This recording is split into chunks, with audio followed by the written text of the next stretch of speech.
All right. Hello.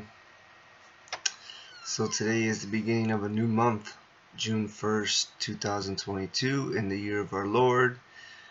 And let's see what the month of June has to offer. Let's see what God has to offer in the month of June. So I just finished my 30-minute video, actually 32 minutes, 56 seconds of the teacher, the amazing teacher R.C. Sproul in the faith. This one's in blue for today. Um, so earlier I went bowling with Nathan and some of the high schoolers. We had a great time. I'm just yearning for just more fellowship, like really bad actually. All right, so the title is called Holiness and Justice: The Holiness of God with R.C. Sproul. And he gave reference to Leviticus chapter 10, when Aaron's sons got killed for offering unauthorized sacrifices before the Lord. So he struck them down and killed them. And then Moses said, "This is what the Lord spoke. Among those who approach me, I will be proved holy. In the sight of all the people, I will be honored." That was in verse 2. All sin is viewed as a capital offense. Mercy is non-justice, but not injustice. God has mercy on whom he wants to have mercy on. And that may be critically hard to think about, but the way I view it is he knows everyone's capacity. Just think of, like, if you're building a Fallout character in the video game Fallout, and you're building these attributes in each person and character. He knows just the amount for each one, and for anything on what to do with them, because he knows how they're going to tick, he knows what they're going to say, he knows how smart they are, he knows how wise they are, he knows what's his weak points, his strong points, in speaking, maybe not speaking, in actions and working, or what have you. That's the way I see it. And then at the end that I liked was that he said, "God, let us be amazed by your grace." I like that. So that is what I got out of the video. It was kind of hard, that video, but it was good. It was good. I like R.C. Sproul. And at the end of the video, I will see if I can find that link. All right. So just before we're gonna push 2 hours again, 3 days straight. Never done that before. So it's 9:50. So we'll just finish right before midnight, and been going strong. Been going strong. Look at this. We're cutting down piece by piece, page by page by page of the Bible. So that's good. It's really good. And now we finished Esther. And now we're going to start the book of Job, which is, I would say, it's one of my favorites in the Old Testament, as well with Joshua. So let's begin. The book of Job, prologue, chapter 1, verse 1. In the land of Uz, there lived a man whose name was Job. This man was blameless and upright. He feared God and shunned evil. I just like that right from the beginning. He feared God and shunned evil. I'm going to look up the definition of shunned, okay? Because it says he shunned shunned evil, right? So let's check it out. Shunned, S-H-U-N-N-E-D. The definition is persistently avoided, ignored, or rejected. It's pretty good. Verse 2, he had 7 sons and 3 daughters, and he owned 7,000 sheep, 3,000 camels, 500 yoke of oxen, and 500 donkeys, and had a large number of servants. He was the greatest man among all the people of the East. His sons used to hold feasts in their homes on their birthdays, and they would invite their 3 sisters to eat and drink with them. Verse 5. When a period of feasting had run its course, Job would make arrangements for them to be purified. I wonder what they mean by that. Yeah, what this means by that. Early in the morning he would sacrifice a burnt offering for each of them, thinking, perhaps my children have sinned and cursed God in their hearts. This was Job's regular custom. Wow. Verse 6, one day the angels came to present themselves before the Lord, and Satan also came with them. Letter B for Satan. Hebrew Satan means adversary. Verse 7, the Lord said to Satan, where have you come from? Satan answered the Lord, from roaming throughout the earth, going back and forth on it. It's interesting. I'm going to highlight that. I think the New King James Version is walking to and fro.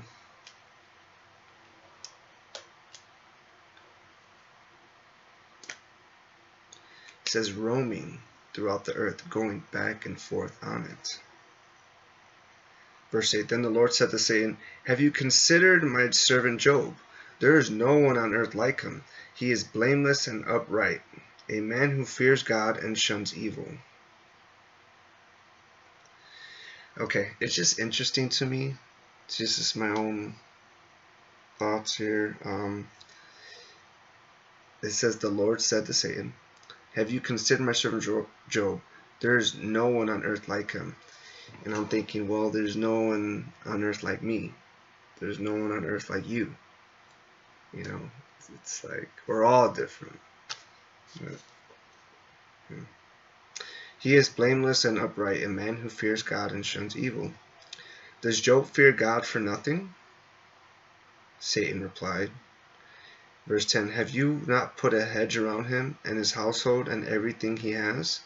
You have blessed the work of his hands, so that his flocks and herds are spread throughout the land. But now stretch out your hand and strike everything he has, and he will surely curse you to your face. The Lord said to Satan, very well, then, everything he has is in your power. But on the man himself do not lay a finger. So out of everything, this is the one command God said, you may not lay a finger on him. Why that? Why specifically that? Then Satan went out from the presence of the Lord. It's interesting, right? He went out from the presence of the Lord. They were having this talk, this conversation, right? Verse 13, one day when Job's sons and daughters were feasting and drinking wine at the oldest brother's house, a messenger came to Job and said, the oxen were plowing and the donkeys were grazing nearby, and the Sabines attacked and made off with them. I don't know what Sabines are. Let's look it up. S-A-B-E-A-N.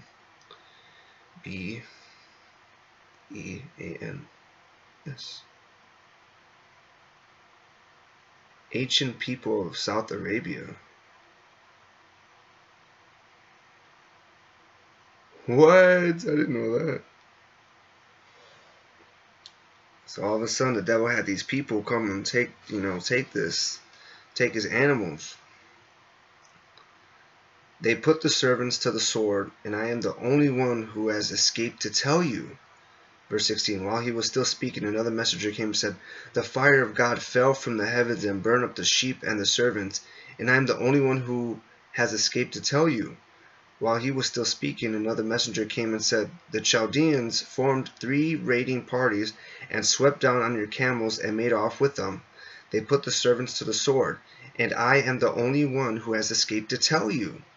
While he was still speaking, yet another messenger came and said, your sons and daughters were feasting and drinking wine at the oldest brother's house.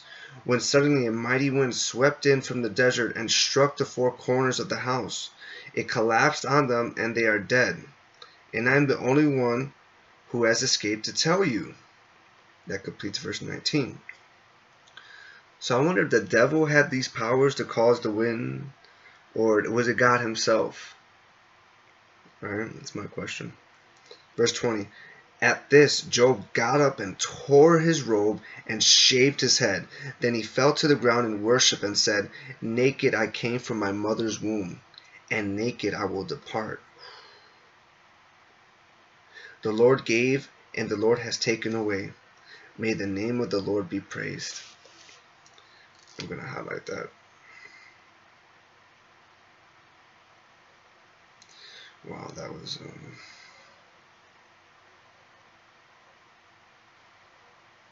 Verse 22, in all this, Job did not sin by charging God with wrongdoing.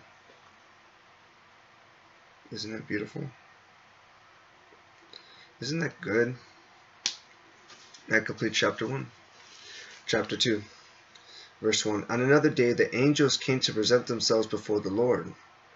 Letter A, Hebrew, the sons of God. And Satan also came with him to present himself before him. That completes verse 1.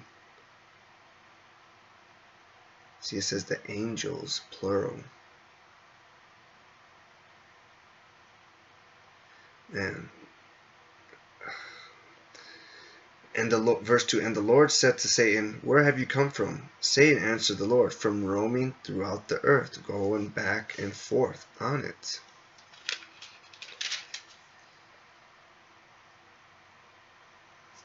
Alright, we're going to do something. Alright, we're going to do something a little different.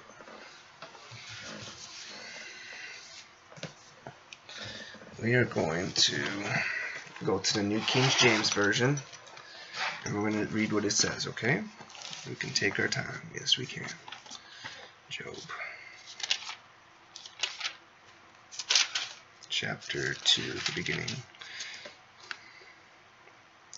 So Satan answered the Lord and said, from going to and fro on the earth, and from walking back and forth on it.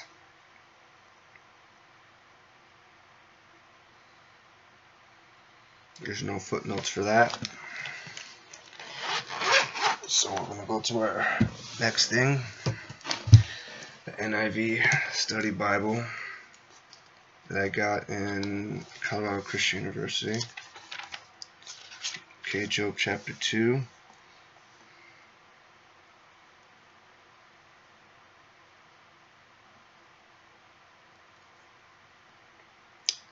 Doesn't have verse 2. It has verse 3. It doesn't have verse 2.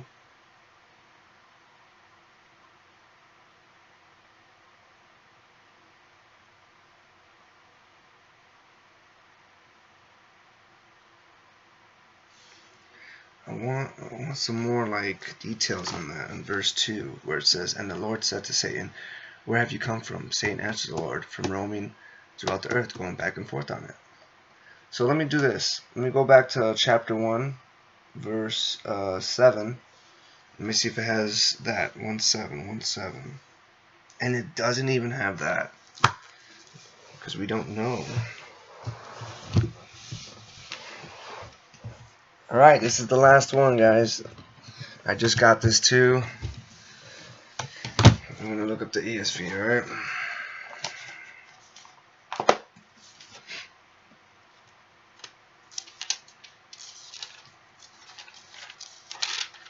Okay, chapter 2, verse 1, or verse 2. So we're going to read it. It says, and the Lord said to Satan, where have you come from? Satan answered the Lord and said, from going to and fro on the earth, and from walking up and down on it. This one says walking up and down on it. Okay. It doesn't give anything.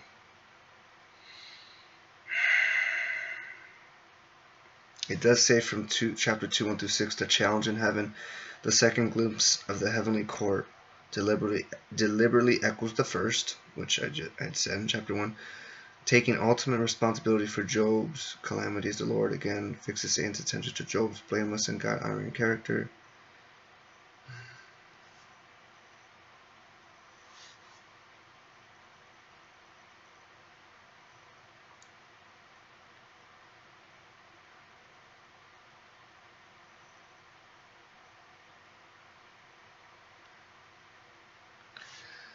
Alright.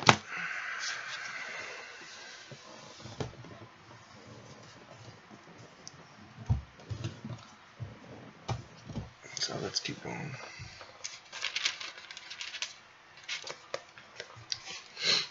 Verse 3, Then the Lord said to Satan, Have you considered my servant Job? There is no one on earth like him. He is blameless and upright, a man who fears God and shuns evil, and he still maintains his integrity. Excuse me. Though you incited me against him to ruin him without any reason. Skin for skin, Satan replied. A man will give all he has for his own life. Verse 5, But now stretch out your hand and strike his flesh and bones, and he will surely curse you to your face. The Lord said to Satan, Very well, then, he is in your hands, but you must spare his life. So Satan went out from the presence of the Lord and afflicted Job with painful sores from the soles of his feet to the crown of his head. Then Job took a piece of broken pottery and scraped himself with it as he sat among the ashes. His wife said to him, Are you still maintaining your integrity? Curse God and die. I love this part right here. Listen, verse 10. He replied, You are talking like a foolish woman. Shall we accept good from God and not trouble? In all this, Job did not sin in what he said.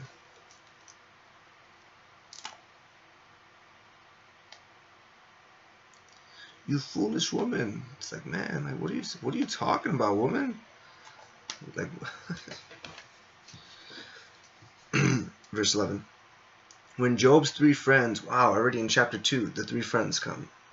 So throughout the book of Job, we're going to get more commentary on the three friends, and then another friend who comes in and who talks to Job. So when Job's three friends, Eliphaz the Temanite, Bildad the Shuhite, and Zophar the Naamathite, heard about all the troubles that had come upon him, they set out from their homes and met together by agreement to go and sympathize with him and comfort him. When they saw him from a distance, they could hardly recognize him. They began to weep aloud, and they tore their robes and sprinkled dust on their heads. Then they sat on the ground with him for 7 days and 7 nights. No one said a word to him, because they saw how great his suffering was. That completes chapter 2. Chapter 3. Job speaks, verse 1. After this, Job opened his mouth and cursed the day of his birth. He said, May the day of my birth perish, and the night that said, A boy is conceived. That day may it turn to darkness. May God above not care about it. May no light shine on it. Verse 5. May gloom and utter darkness claim it once more. May a cloud settle over it. May blackness overwhelm it. That night may thick darkness seize it. May it not be included among the days of the year, nor be entered in any of the months. May that night be barren. May no shout of joy be heard in it. May those who curse days curse that day. Those who are ready to rouse Leviathan. May its morning stars become dark. May it wait for daylight in vain, and not see the first rays of dawn. Verse 10. For it did not shut the doors of the womb on me, to hide trouble from my eyes. Why did I perish at birth, and die as I came from the womb? Why were these knees to receive me? Why were there knees to receive me, and breasts that I might be nursed? For now I would be lying down in peace. I would be asleep and at rest, with kings and rulers of the earth, who built for themselves places now lying in ruins, with princes who had gold, who filled their houses with silver. Or why was I not hidden away in the ground like a stubborn child, like an infant who never saw the light of day? There the wicked cease from turmoil, and there the weary are at rest. Captives also enjoy their ease. They no longer hear the slave drivers shout. The small and the great are there, and the slaves are freed from their owners. Verse 20. Why is light given to those in misery, and life to the bitter of soul, to those who long for death and does not come, who search for it more than for hidden treasure, who are filled with gladness and rejoice when they reach the grave? Why is life given to a man, whose way is hidden, whom God has hedged in. For sighing has become my daily food, my groans pour out like water. Verse 25. What I feared has come upon me, what I dreaded has happened to me. I have no peace, no quietness, I have no rest, but only turmoil. That completes chapter 3. So if you can just imagine being in like the worst pain ever, and you're just cursing the day you were born, and just saying all these things that you wish didn't happen, and why is this happening, and you're just hurting in multiple areas of your whole body, your emotional level, probably more than likely, your mind, your soul, your heart, everything. Chapter 4, Eliphaz, verse 1. Then Eliphaz the Temanite replied, If someone ventures a word with you, will you be impatient? But who can keep from speaking? Think how you have instructed many, how you have strengthened feeble hands.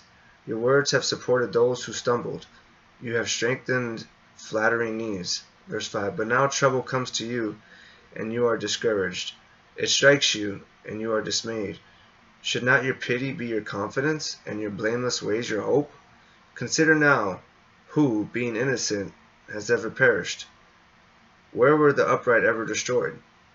As I have observed, those who plow evil and those who sow trouble reap it. As the breath of God they perish. At the blast of his anger they are no more. Verse 10. The lions may roar and growl, yet the teeth of the great lions are broken. The lion perishes for lack of prey, and the cubs of the lioness are scattered. A word was secretly brought to me. My ears caught a whisper of it. Amid disquieting dreams in the night, when deep sleep falls on people, fear and trembling seized me, and made all my bones shake. A spirit glided past my face, and the hair in my body stood on end. If I stopped, it stopped, but I could not tell what it was. A form stood before my eyes, and I heard a hushed voice. Can a mortal be more righteous than God? Can even a strong man be more pure than his Maker? If God places no trust in his servants, if he charges his angels with error, how much more those who live in houses of clay, whose foundations are in the dust, who are crushed more readily than a moth. Verse 20. Between dawn and dusk they are broken to pieces. Unnoticed, they perish forever. Are not the cords of their tent pulled up, so that they die without wisdom? That completes chapter 4. Chapter 5, verse 1. Call if you will, but who will answer you? To which of the holy ones will you turn? Resentment kills a fool, and envy slays the simple. I myself have seen a fool taking root, but suddenly his house was cursed. His children are far from safety, crushed in court without a defender. The hungry consume his harvest, taking it even from among thorns, and the thirsty pant after his wealth. For hardship does not spring from the soil, nor does trouble sprout from the ground. Yet man is born to trouble, as surely as sparks fly upward. But if I were you, I would appeal to God. I would lay my cause before him. He performs wonders that cannot be fathomed, miracles that cannot be counted. Verse 10. He provides rain for the earth. Oh, I love that.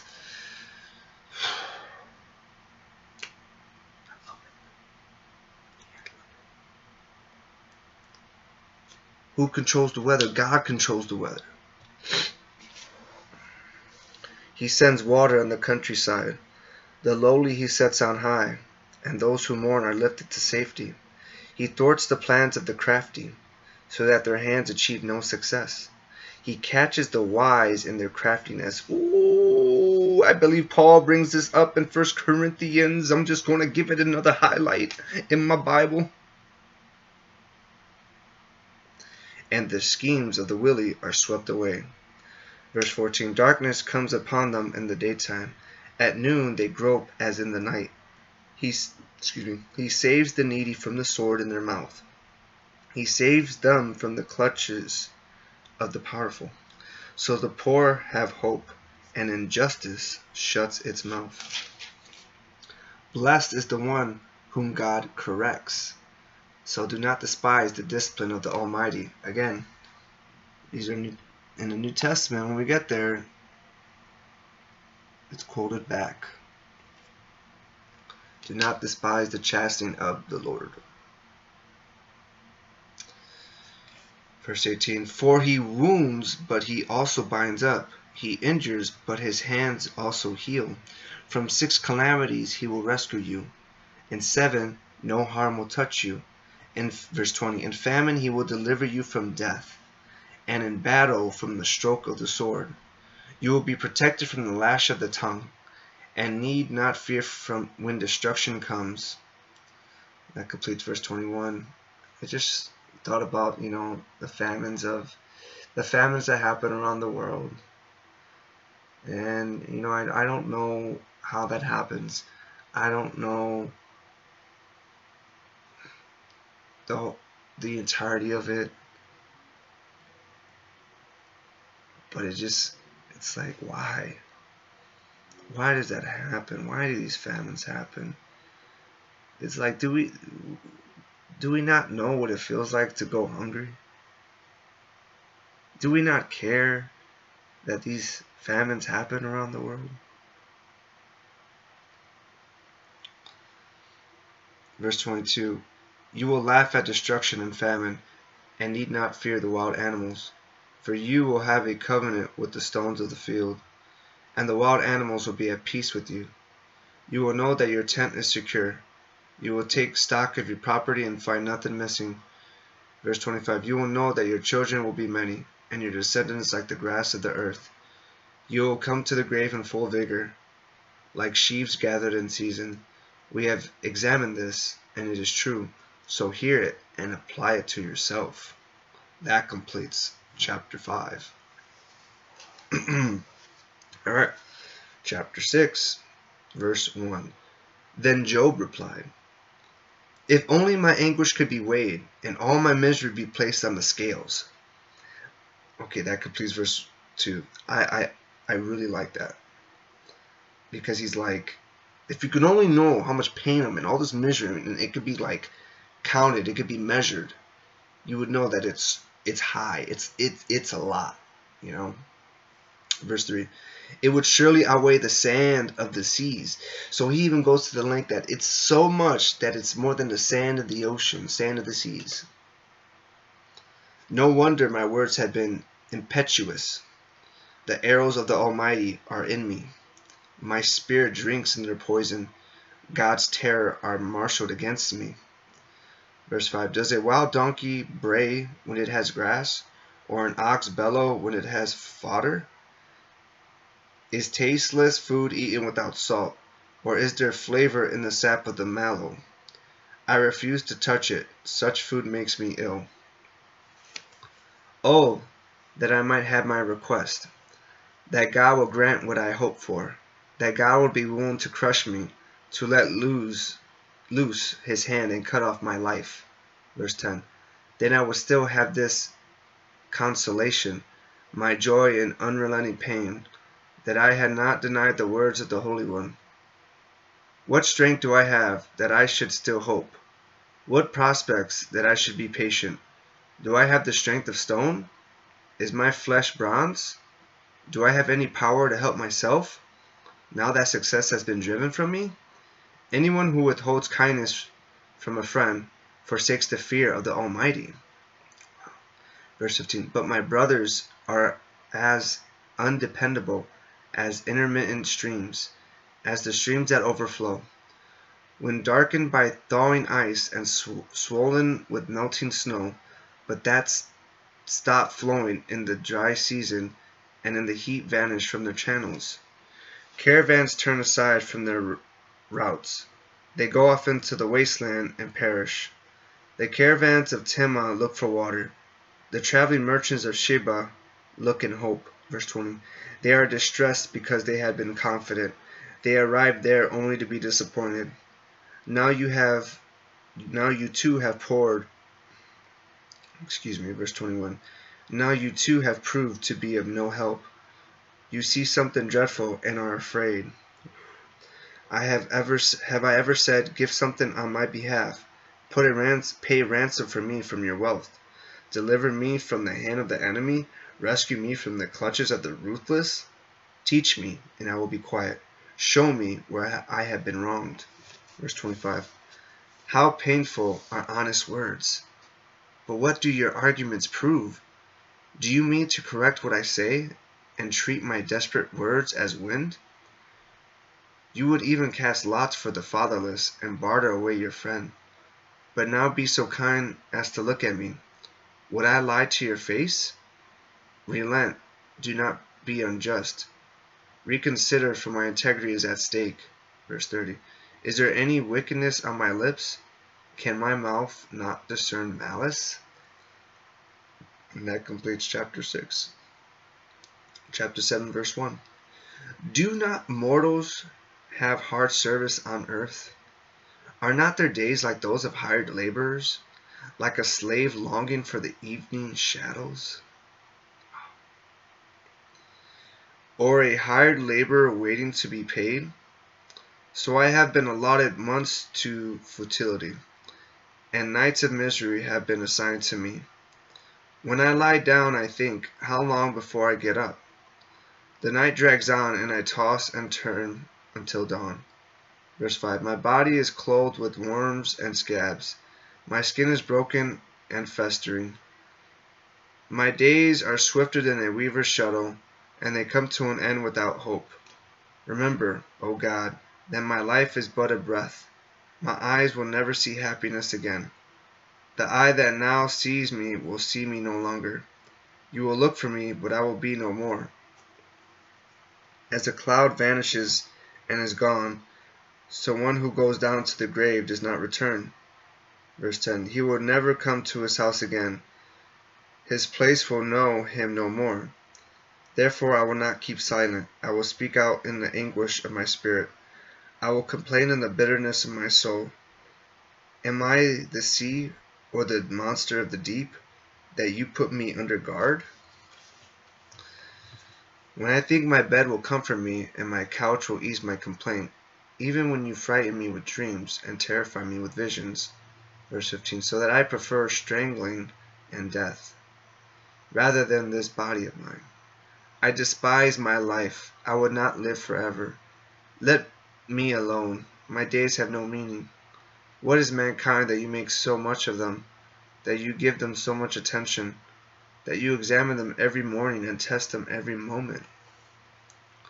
Will you never look away from me, or let me alone even for an instant? If I have sinned, what have I done to you?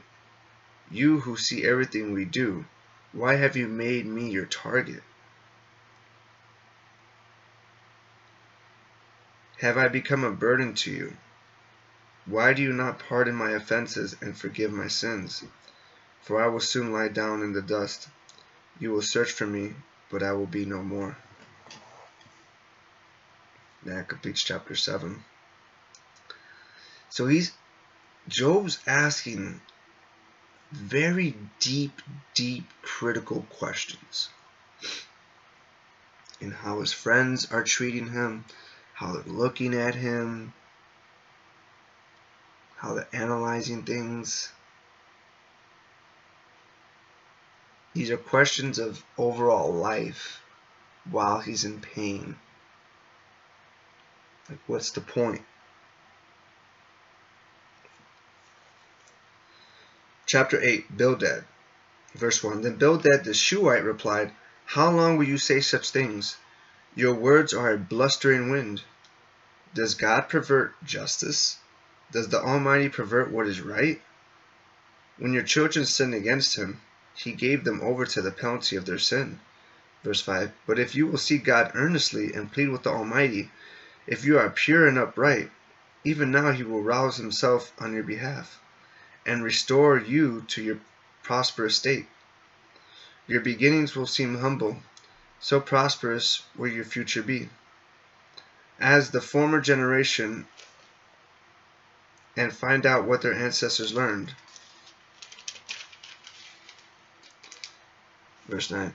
For we were born only yesterday and know nothing, and our days on earth are but a shadow. Verse 10. Will they not instruct you and tell you? Will they not bring forth words from their understanding? Can papyrus grow tall where there is no marsh? Can reeds thrive without water? While still growing and uncut, they wither more quickly than grass. Such is the destiny of all who forget God. So perishes the hopes of the godless. What they trust in is fragile.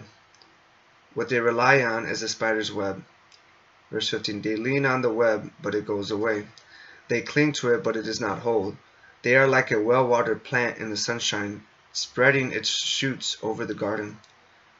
It entwines its roots around a pile of rocks and looks for a place among the stones. But when it is torn from its spot, that place disowns it and says, I never saw you. Surely its life withers away, and from the soil other plants grow.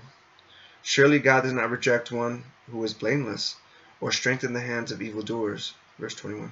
He will yet fill your mouth with laughter, and your lips with shouts of joy.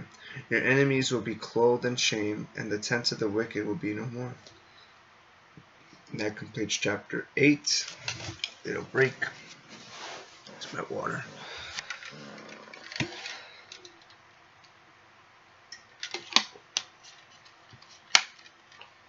I'm getting a little hungry.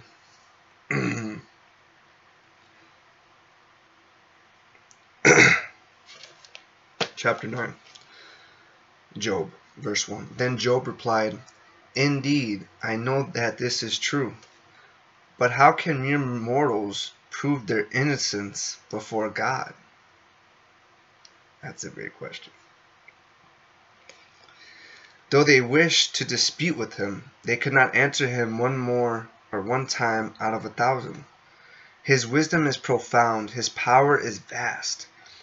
Who has resisted him and come out unscathed? Verse 5. He moves mountains without their knowing it, and overturns them in his anger. He shakes the earth from its place. Excuse me. And makes its pillars tremble. He speaks to the sun, and it does not shine. He seals off the light of the stars. He alone stretches out the heavens and treads on the waves of the sea. He is the maker of the Bear and Orion, the Pleiades and the constellations of the south. Verse 10. He performs wonders that cannot be fathomed, miracles that cannot be counted. When he passes me, I cannot see him. When he goes by, I cannot perceive him. When he snatches away, who can stop him? Who can say to him, What are you doing? God does not restrain his anger. Even the cohorts of Rahab cowered at his feet. How then can I dispute with him? How can I find words to argue with him? Verse 15. Though I were innocent, I could not answer him. I could only plead with my judge for mercy. Even if I summoned him and he responded, I do not believe he would give me a hearing. He would crush me with a storm and multiply my wounds for no reason. He would not let me catch my breath, but would overwhelm me with misery. If it is a matter of strength, he is mighty. And if it is a matter of justice, who can challenge him? Verse 20. Even if I were innocent, my mouth would condemn me. If I were blameless, it would pronounce me guilty. Although I am blameless, I have no concern for myself. I despise my own life. So I just thought about this. It's just something I take note. He says, although I am blameless, I have no concern for myself. I despise my own life. It is all the same. That is why I say he destroys both the blameless and the wicked. When a scourge brings sudden death, he mocks the despair of the innocent. When a land falls into the hands of the wicked, he blindfolds its judges. If it is not he, then who is it? My days are swifter than a runner. They fly away without a glimpse of joy. Verse 26. They skim past like boats of Pyrrhus, like eagles swooping down on their prey. If I say I will forget my complaint, I will change my expression and smile. I still dread all my sufferings, for I know you will not hold me innocent. Since I am already found guilty, why should I struggle in vain? Verse 30. Even if I washed myself with soap and my hands with cleansing powder, you would plunge me into a slime pit, so that even my clothes would detest me. He is not a mere mortal like me, that I might answer him, that we might confront each other in court. If only there were someone to mediate between us, someone to bring us together, someone to remove God's rod from me, so that his terror would frighten me no more. Verse 35. Then I would speak up without fear of him. But as it now stands with me, I cannot. That completes chapter 9.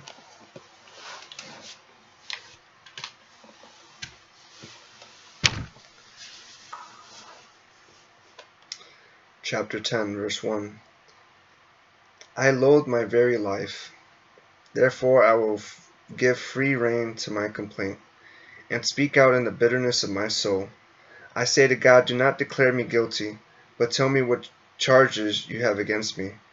Does it please you to oppress me, to spurn the work of your hands, while you smile on the plans of the wicked? Do you have eyes of flesh?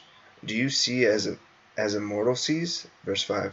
Are your days like those of a mortal, or your years like those of a strong man, that you must search out my faults and probe after my sin? Though you know that I am not guilty, and that no one can rescue me from your hand shaped me and made me. Will you not turn and destroy me? Remember that you molded me like clay. Will you now turn me to dust again? Verse 10. Did you not pour me out like milk and curdle me like cheese? Clothe me with skin and flesh, and knit me together with bones and sinews? You gave me life and showed me kindness, and in your providence watched over my spirit. But this is what you concealed in your heart, and I know that this was in your mind. If I sinned, you would be watching me and would not let my offense go unpunished. If I am guilty, woe to me! Even if I am innocent, I cannot lift my head, for I am full of shame and drowned in my affliction. If I hold my head high, you stalk me like a lion, and again display your awesome power against me. You bring new witness against me, and increase your anger toward me. Your forces come against me wave upon wave. Why then did you bring me out of the womb? I wish I had died before any eye saw me. If only I had never come into being, or had been carried straight from the womb to the grave. Verse 20. Are not my few days almost over? Turn away from me so I can have a moment's joy, before I go to the place of no return, to the land of gloom and utter darkness, to the land of deepest night, of utter darkness and disorder, where even the light is like darkness. That completes chapter 10. Chapter 11, Zophar, verse 1. Then Zophar the Naamathite replied, Are all these words to go unanswered? Is this talker to be vindicated? Will your idle talk reduce others to silence? Will no one rebuke you when you mock? You say to God, My beliefs are flawless, and I am pure in your sight. Oh, how I wish that God would speak, that he would open his lips against you, and disclose to you the secrets of wisdom. For true wisdom has two sides. Know this, God has even forgotten some of your sin. It's interesting. It says wisdom has two sides. Verse 7. Can you fathom the mysteries of God? Can you probe the limits of the Almighty? They are higher than the heavens above, What can you do? They are deeper than the depths below. What can you know? The measure is longer than the earth and wider than the sea. Verse 10. If he comes along and confines you in prison and convenes a court, who can oppose him? Surely he recognizes deceivers, and when he sees evil, does he not take note? But the witless can no more become wise than a wild donkey's colt can be born human. Yet if you devote your heart to him and stretch out your hands to him, if you put away the sin that is in your hand,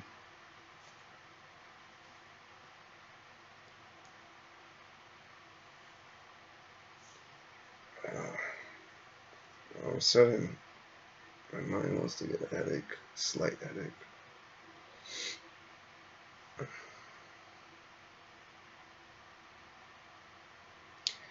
And allow no evil to dwell in your tent.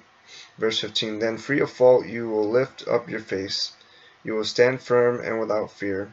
You will surely forget your trouble, recalling it only as waters gone by. Life will be brighter than noonday, and darkness will become like morning. You will be secure because there is hope. You will look about you and take your rest in safety. You will lie down with no one to make you afraid, and many will court your favor. But verse 20, but the eyes of the wicked will fail, and escape will elude them. Their hope will become a dying gasp. That completes chapter 11. Chapter 12, Job, verse 1. Then Job replied, doubtless you are the only people who matter, and wisdom will die with you. But I have a mind as well as you. I am not inferior to you. Who does not know all these things? I have become a laughing stock to my friends. Though I called on God, and he answered, a mere laughing stock, though righteous and blameless. Verse 5. Those who are at ease have contempt for misfortune, as the fate of those whose feet are slipping. The tents of marauders are undisturbed, and those who provoke God are secure. Those God has in his hand. But ask the animals, and they will teach you, or the birds in the sky, and they will tell you, or speak to the earth, and it will teach you, or let the fish in the sea inform you. Which of all these does not know that the hand of the Lord has done this? Verse 10. In his hand is the life of every creature, and the breath of all mankind. Does not the ear test words, and the tongue taste food? Is not wisdom found among the aged? Does not long life bring understanding? To God belong wisdom and power, counsel and understanding are his. What he tears down cannot be rebuilt. Those he imprisons cannot be released. Verse 15.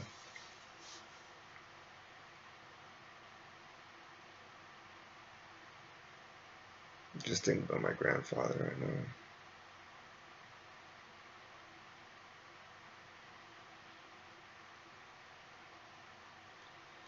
Verse 15. If he holds back the waters, there is drought. If he lets them loose, they devastate the land. To him belong strength and insight. Both deceived and deceiver are his. He leads rulers away stripped, and makes fools of judges. He takes off the shackles put on by kings, and ties a loincloth around their waist. He leads priests away stripped, and overthrows officials long established.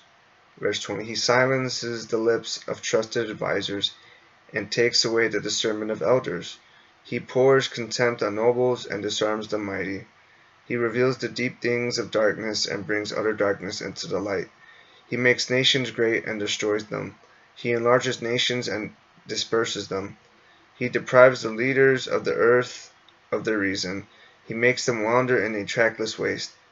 Verse 25. They grope in darkness with no light. He makes them stagger like drunkards. That completes chapter 12. Chapter 13, verse 1. My eyes have seen all this. My ears have heard and understood it. What you know I also know. I am not inferior to you. but I desire to speak to the Almighty and to argue my case with God. Well, you, however, smear me with lies. You are worthless physicians, all of you. Dang, he's like, I don't like you guys. I don't like you. Verse 5. If only you would be altogether silent. For you, that would be wisdom. Hear now my argument. Listen to the pleas of my lips. Will you speak wickedly on God's behalf? Will you speak deceitfully for him? I think I should just call this like the two-part wisdom book or something, like, because all these questions, they're deep, critical, intellectual questions. And in order to understand them, you got to understand the context. You got to understand who they are and what they're dealing with, right? Job's in pain. He's a smart man. He's a rich man. He shuns evil. His friends, physicians, they're smart. They got to be smart too, right? Because they're with Job. It's deep. Verse 8. Will you show him partiality? Will you argue the case for God? Would it turn out well if he examined you? Could you deceive him as you might deceive a mortal? Verse 10. He would surely call you to account if you secretly showed partiality. Would not his splendor terrify you? Would not the dread of him fall on you? Your maxims are proverbs of ashes. Your defenses are defenses of clay. Keep silent and let me speak. Then let come to me what may. What do I put myself in jeopardy, and take my life in my hands? Verse 15. Though he slay me, yet will I hope in him. I will surely defend my ways to his face.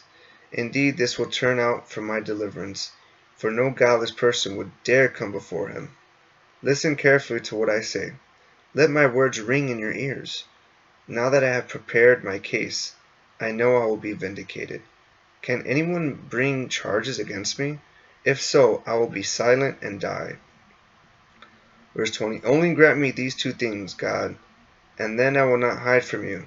Withdraw your hand far from me, and stop frightening me with your terrors. Then summon me and I will answer, or let me speak and you reply to me. How many wrongs and sins have I committed? Show me my offense and my sin. Why do you hide your face and consider me your enemy? Verse 25. Will you torment a wind-blown leaf? Will you chase after dry chaff? For you write down bitter things against me, and make me reap the sins of my youth. You fasten my feet in shackles. You keep close watch on all my paths by putting marks on the soles of my feet. So man wastes away like something rotten, like a garment eaten by moths. And that completes chapter 13.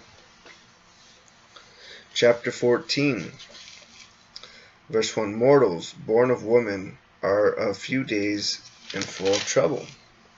They spring up like flowers and wither away. Like fleeting shadows, they do not endure. Do you fix your eye on them? Will you bring them before you for judgment? Who can bring that what is pure from the impure? No one. Verse 5. A person's days are determined. Alright.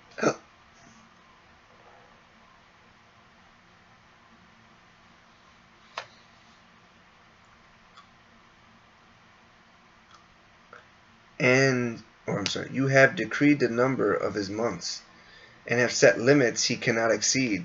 How true is that? Some people have limits, not God, people. There's just certain things we can't do. There's certain things, we just can't really tolerate, we have limits. God put those limits on us. Verse 6, so look away from him and let him alone, till he has put in his time like a hired laborer. At least there is hope for a tree. If it is cut down, it will sprout again, and its new shoots will not fail. Its roots may grow old in the ground, and its stump die in the soil. Yet at the scent of water it will bud, and put forth shoots like a plant. Verse 10. But a man dies and is laid low. He breathes his last and is no more. As the water of a lake dries up, or a riverbed becomes parched and dry, so he lies down and does not rise. Till the heavens are no more, people will not awake, or be aroused from their sleep. If only you would hide me in the grave, and conceal me till your anger has passed. If only you would set me a time, and then remember me. If someone dies, will they live again? All the days of my hard service, I will wait for my renewal to come. Verse 15. You will call, and I will answer you. You will long for the creature your hands have made. Surely then you will count my steps, but not keep track of my sin. My offenses will be sealed up in a bag. You will cover over my sin. But as a mountain erodes and crumbles, and as a flock is moved from its place, as water wears away stones, and torrents wash away the soil, so you destroy a person's hope. Verse 20. You overpower them once for all, and they are gone. You change their countenance and send them away. If their children are honored, they do not know it. If their offspring are brought low, they do not see it. They feel but the pain of their own bodies, and mourn only for themselves. And that completes chapter 14. Chapter 15. Eliphaz, verse 1. Then Eliphaz the Temanite replied, Would a wise person answer with empty notions, or fill their belly with the hot east wind? Would they argue with useless words, with speeches that have no value? But you even undermine pity and hinder devotion to God. Verse 5. Your sins prompt your mouth. You adapt the tongue of the crafty. Your own mouth condemns you, not mine. Your own lips testify against you. Are you the first man ever born? Were you brought forth before the hills? Do you listen in God's counsel? Do you have a monopoly on wisdom? When do you know that we do not know? What insights do you have that we do not have? Verse 10. The gray-haired and the aged are on our side, men even older than your father. Are God's consolations not even for you? Words spoken gently to you? Why has your heart carried you away? And why do your eyes flash, so that you vent your rage against God, and pour out such words from your mouth? What are mortals, that they could be pure, or those born of woman, that they could be righteous? Verse 15. If God places no trust in his holy ones, if even the heavens are not pure in his eyes, how much less mortals who are vile and corrupt, who drink up evil like water? Listen to me, and I will explain to you. Let me tell you what I have seen, what the wise have declared, hiding nothing received from your ancestors, to whom alone the land was given, when no foreigners moved among them. Verse 20. All his days the wicked man suffers torment, the ruthless man through all the years stored up for him. Terrifying sounds fill his ears. When all seems well, marauders attack him. He despairs of escaping the realm of darkness. He is marked for the sword. He wanders about for food like a vulture. He knows the day of darkness is at hand. Distress and anguish fill him with terror. Troubles overwhelm him like a king poised to attack. Verse 25. Because he shakes his fist at God and taunts himself against the Almighty, defiantly charging against him with a thick, strong shield. Though his face is covered with fat and his waist bulges with flesh, he will inhabit ruined towns and houses where no one lives, houses crumbling to rubble. He will no longer be rich, and his wealth will not endure, nor will his possessions spread over the land. Verse 30. He will not escape the darkness, a flame would wither his shoots, and the breath of God's mouth will carry him away. Let him not deceive himself by trusting what is worthless, for he will get nothing in return. Before his time he will wither, and his branches will not flourish. He will be like a vine stripped off its unripe grapes, like an olive tree shedding its blossoms. For the company of the godless will be barren, and fire will consume the tents of those who love bribes. Verse 35. They conceive trouble and give birth to evil. Their womb fashions deceit. That completes chapter 15.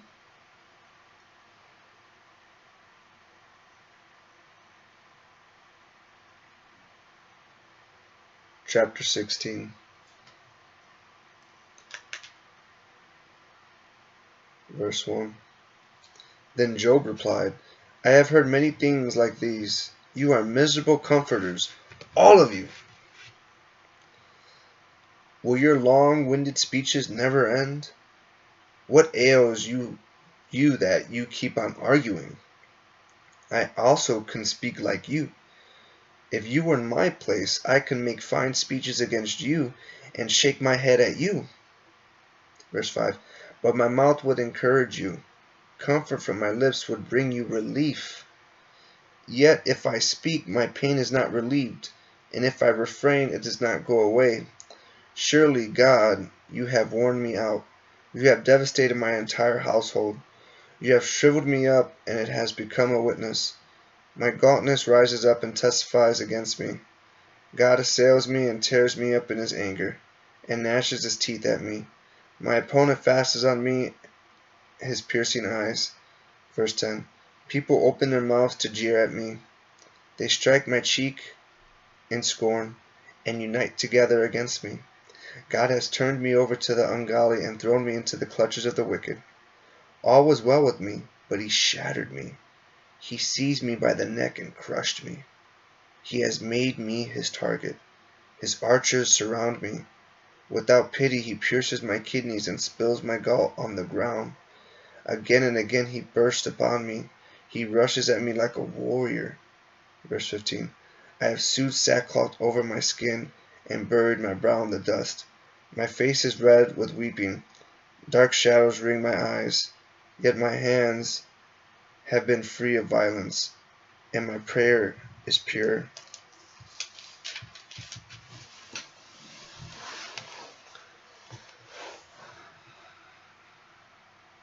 Earth, do not cover my blood. May my cry never be laid to rest. Even now my witness is in heaven. My advocate is on high.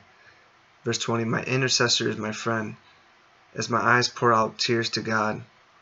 On behalf of a man he pleads with God, as one pleads for a friend.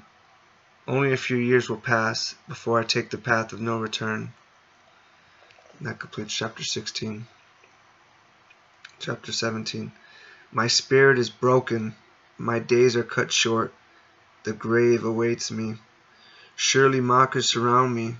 My eyes must dwell on their hostility. Give me, O God, the pledge you demand. Who else will put up scrutiny for me? You have clothed their minds to understanding. Therefore you will not let them triumph. Verse 5. If anyone denounces their friends for reward, the eyes of their children will fail. God has made me a byword to everyone, a man in whose face people spit.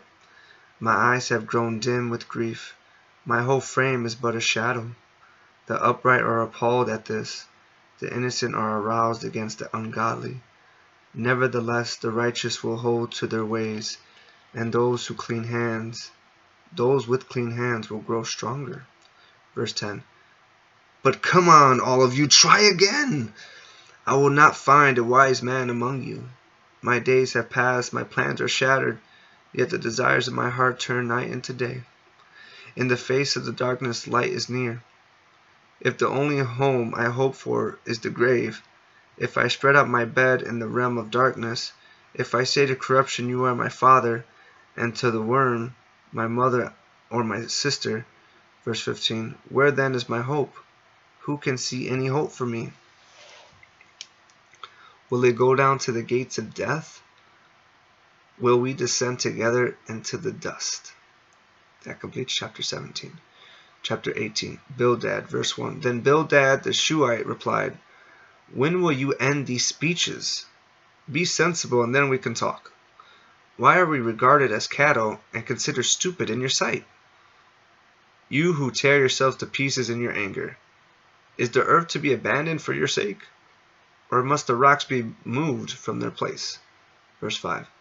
The lamp of a wicked man is snuffed out. The flame of his fire stops burning. The light in his tent becomes dark. The lamp beside him goes out. The vigor of his step is weakened. His own schemes throw him down. His feet thrust him into a net.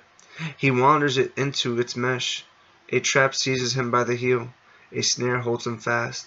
A noose is hidden for him on the ground. A trap lies in his path. Verse 11. Terrors startle him on every side and dog his every step. Calamity is hungry for him. Disaster is ready for him when he falls. It eats away parts of his skin.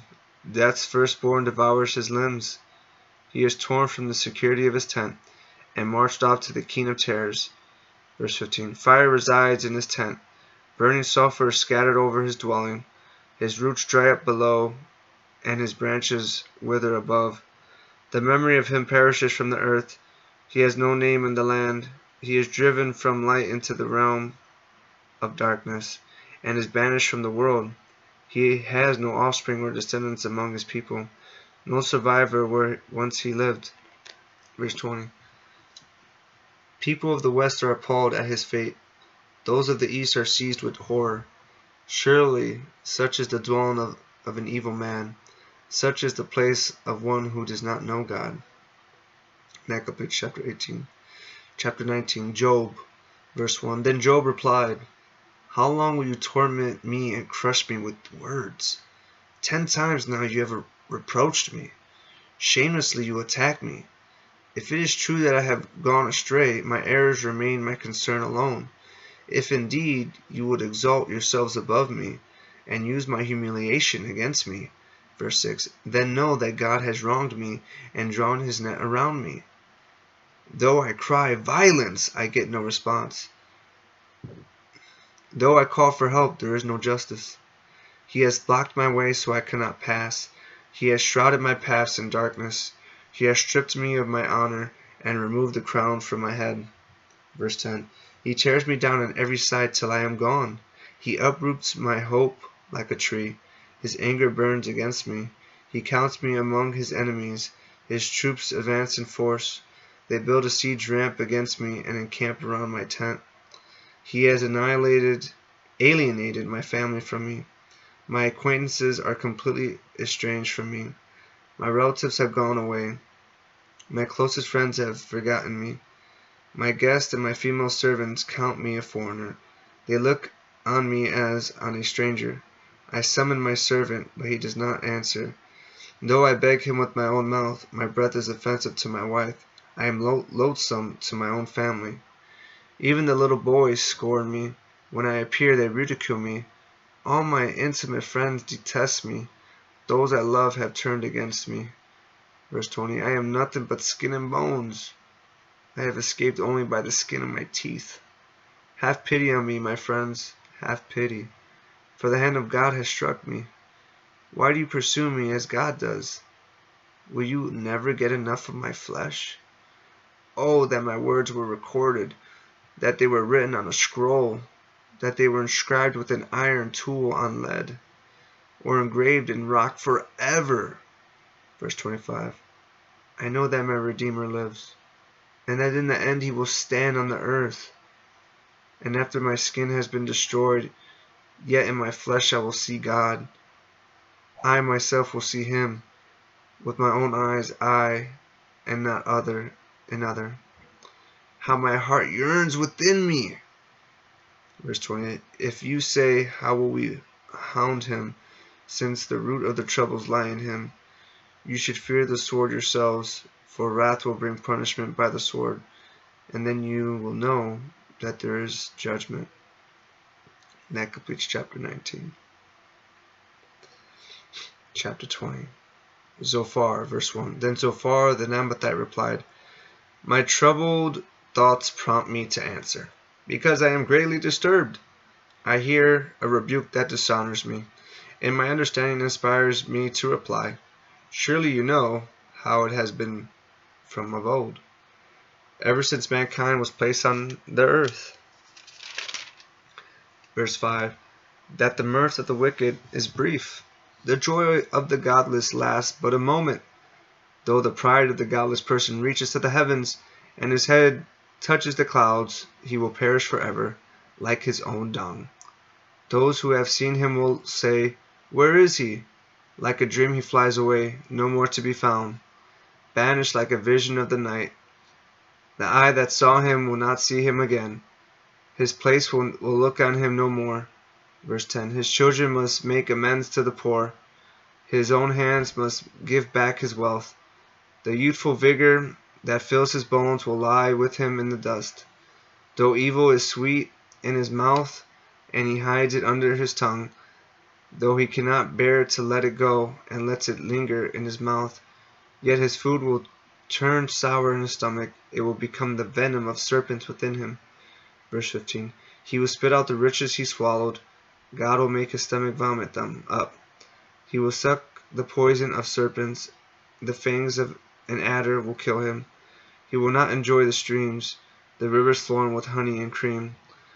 What he toiled for he must give back uneaten. He will not enjoy the profit from his trading, for he has oppressed the poor and left them destitute. He has seized houses he did not rebuild.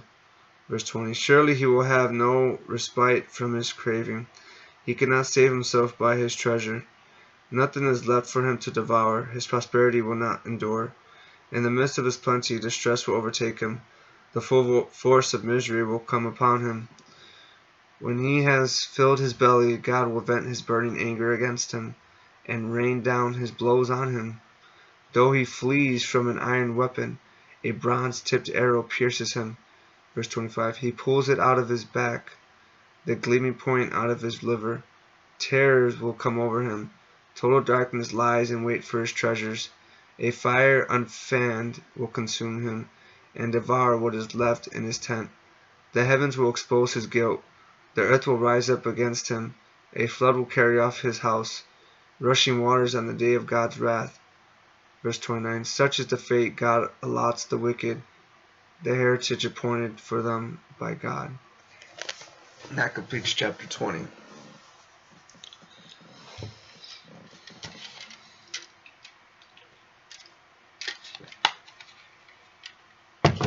Little break.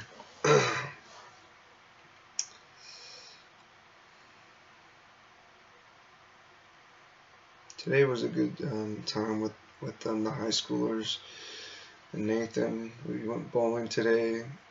My first game, in the first game we played, I bowled 100 flat. And that was pretty good because that's what I wanted, to bowl 100. And then the second game I bowled like an 81. It was bad. I couldn't get my shot down. The 1, 2, 3 drop back. Yeah.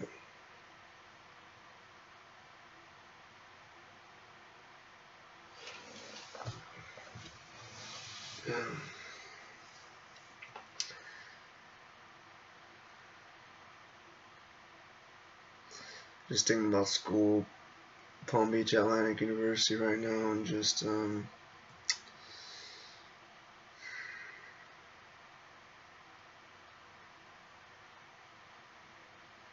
it's just hard because I want to stop my studies, my academic career once again, and it's like, man, you know,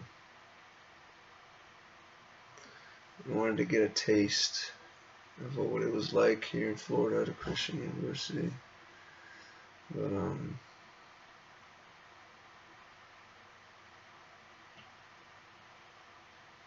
know, man. It just doesn't look like it's gonna happen, but we'll see.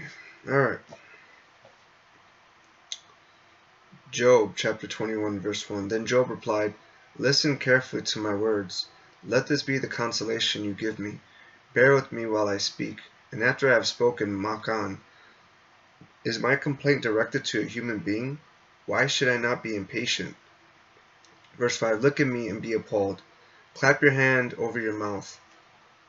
When I think about this, I am terrified. Trembling seizes my body. Why do the wicked live on, growing old and increasing in power? They see their children established around them, their offspring before their eyes. Their homes are safe and free from fear. The rod of God is not on them. Verse 10. Their bulls never fail to breed. Their cows calve and do not miscarry. They send forth their children as a flock. Their little ones dance about. They sing to the music of timbrel and lyre. They make merry to the sound of the pipe. They spend their years in prosperity and go down to the grave in peace. Yet they say to God, "Leave us alone. We have no desire to know your ways." Verse 15. Who is the Almighty that we should serve him? What would we gain by praying to him? But their prosperity is not in their own hands. So I stand aloof from the plans of the wicked. Yet how often is the lamp of the wicked snuffed out? How often does calamity come upon them, the fate God allots in his anger? How often are they like straw before the wind, like chaff swept away by a gale? It is said, God stores up the punishment of the wicked for their children. Let him repay the wicked, so that they themselves will experience it. Verse 20. Let their own eyes see their destruction. Let them drink the cup of the wrath of the Almighty. For what do they care about the families they leave behind when their allotted months come to an end? Can anyone teach knowledge to God, since he judges even the highest? One person dies in full vigor, completely secure and at ease, well nourished in body, bones rich with marrow. Verse 25. Another dies in bitterness of soul, never having enjoyed anything good. Side by side they lie in the dust, and worms cover them both. I know full well what you are thinking, the schemes of which you would wrong me. You say, where now is the house of the great, the tents where the wicked lived? Have you never questioned those who travel? Have you paid no regard to their accounts? Verse 30. Then the wicked are spared from the day of calamity, that they are delivered from the day of wrath. Who denounces their conduct to their face? Who repays them for what they have done? They are carried to the grave, and watch is kept over their tombs. The soil is the valley is sweet to them. Everyone follows after them, and a countless throng goes before them. Verse 34. So how can you console me with your nonsense? Nothing is left of your answers but falsehood.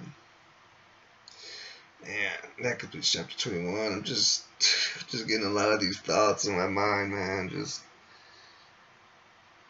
I don't know if it's tormenting thoughts or tormenting spirit. I don't know. In Jesus' name.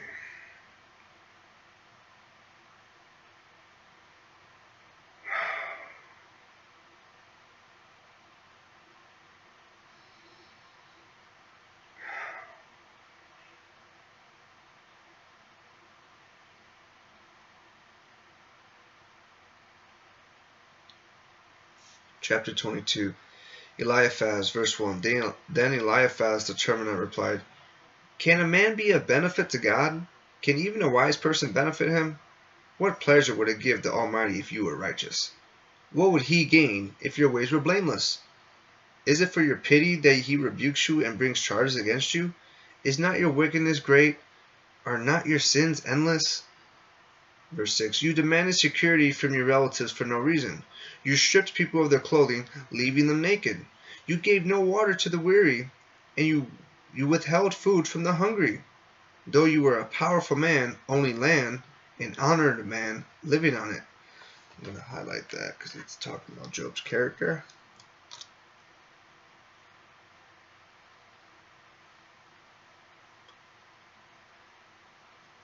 Verse 8. Though you were a powerful man owning land, an honored man living on it. And you sent widows away empty-handed, and broke the strength of the fatherless. Verse 10. This is why snares are all around you, why sudden peril terrifies you. Why is it so dark you cannot see, and why a flood of water covers you? Is not God in the heights of heaven? And see how lofty are the highest stars. Yet you say, what does God know? Does he judge through such darkness? Thick clouds veil him, so he does not see us, as he goes about in the vaulted heavens. Verse 15. Will you keep to the old path that the wicked have trod? They were carried off before their time, their foundations washed away by a flood. They say to God, leave us alone. What can the Almighty do to us? Yet it was he who filled their houses with good things. So I stand aloof from the plans of the wicked. The righteous see their ruin and rejoice. The innocent mock them, saying, verse 20, surely our foes are destroyed, and fire devours their wealth. Submit to God and be at peace with him. In this way prosperity will come to you. Accept instruction from his mouth, and lay up his words in your heart. If you return to the Almighty, you will be restored. If you remove wickedness far from your tent, and assign your nuggets to the dust, your gold of Ophir to the rocks in the ravines. Verse 25. Then the Almighty will be your gold, the choicest silver for you. Surely then you will find delight in the Almighty, and will lift up your face to God. You will pray to him, and he will hear you, and you will fulfill your vows. What you decide on will be done, and light will shine on your ways. When people are brought low, and you say, lift them up, then he will save the downcast. Verse 30. He will deliver even one who is not innocent, who will be delivered through the cleanness of your hands. That completes chapter 22. I have not looked at the time. I don't want to look at the time because we got 2 hours, so I'm just like, let's just go through.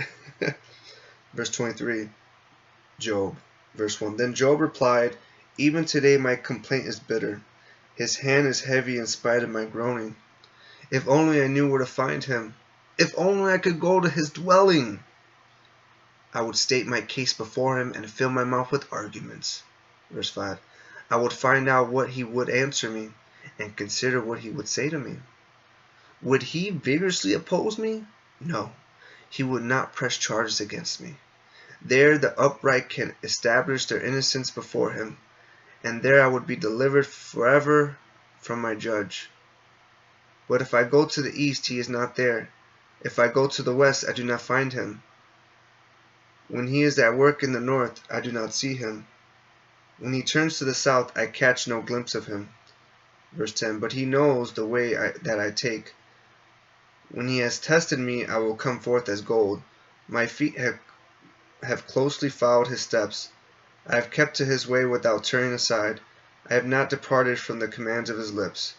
I have treasured the words of his mouth more than my daily bread. But he stands alone, and who can oppose him? He does whatever he pleases. He carries out his decree against me, and many such plans he still has in store. Verse 15. That is why I am terrified before him. When I think of all this, I fear him. God has made my heart faint. The Almighty has terrified me. Yet I am not silenced by the darkness, by the thick darkness that covers my face. That completes chapter 23. Chapter 24. Why does the Almighty not set times for judgment? Why must those who know him look in vain for such days? There are those who move boundary stones. They pasture flocks they have stolen. They drive away the orphan's donkey and take the widow's ox in pledge. They thrust the needy from the path and force all the poor of the land into hiding. Verse 5. Like wild donkeys in the desert, the poor go about their labor to the foraging food. The wasteland provides food for their children. They gather fodder in their fields and glean in the vineyards of the wicked. Lacking clothes, they spend the night naked. They have nothing to cover themselves in the cold. They are drenched by mountain rains and hug the rocks for lack of shelter. The fatherless child is snatched from the breast. The infant of the poor is seized for a debt. Verse 10. Lacking clothes, they go about naked. They carry their sheaves, but still go hungry. They crush olives among the terraces. They tread the winepresses, yet suffer thirst. The groans of the dying rise from the city, and the souls of the wounded cry out for help. but God charges no one with wrongdoing. There are those who rebel against the light, who do not know its ways, or stay in its paths. When daylight is gone, the murderer rises up, kills the poor and needy, and in the night steals forth like a thief. Verse 15. The eye of the adulterer watches for dusk. He thinks, no eye will see me, and he keeps his face concealed. In the dark, thieves break into houses, but by day they shut themselves in. They want nothing to do with the light. For all of them, midnight is their morning. They make friends with the terrors of darkness, yet they are foam in the surface of the water. Their portion of the land is cursed, so that no one goes to the vineyards. As heat and drought snatch away the melted snow, till the grave snatches away those who have sinned. Verse 20. The womb forgets them, the worm feasts on them. The wicked are no longer remembered, but are broken like a tree. They prey on the barren and childless woman, and to the widow they show no kindness. But God drags away the mighty by his power. Though they become established, they have no assurance of life. He may let them rest in a feeling of security, but his eyes are on their ways. For a little while they are exalted, and then they are gone. They are brought low and gathered up like all others. They are cut off like heads of grain. Verse 25. If this is not so, who can prove me false and reduce my words to nothing? That completes chapter 24. Chapter 25. Bildad, verse 1. Then Bildad the Shuhite replied, Dominion and all belong to God. He established his order in the heights of heaven. Can his forces be numbered? On whom does his light not rise? How then can a mortal be righteous before God? How can one born of woman be pure? Verse 5. If even the moon is not bright, and the stars are not pure in his eyes, how much less a mortal, who is but a maggot, a human being who is only a worm? That completes chapter 25. Chapter 26. Job, verse 1. Then Job replied,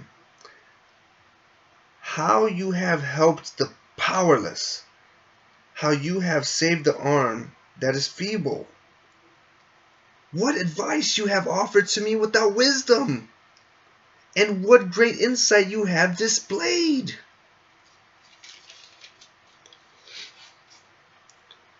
Who has helped you utter these words, and whose spirit spoke from your mouth? I like that. Highlight time. Highlight hour. Catch with your hands, not your hopes. Real quick, let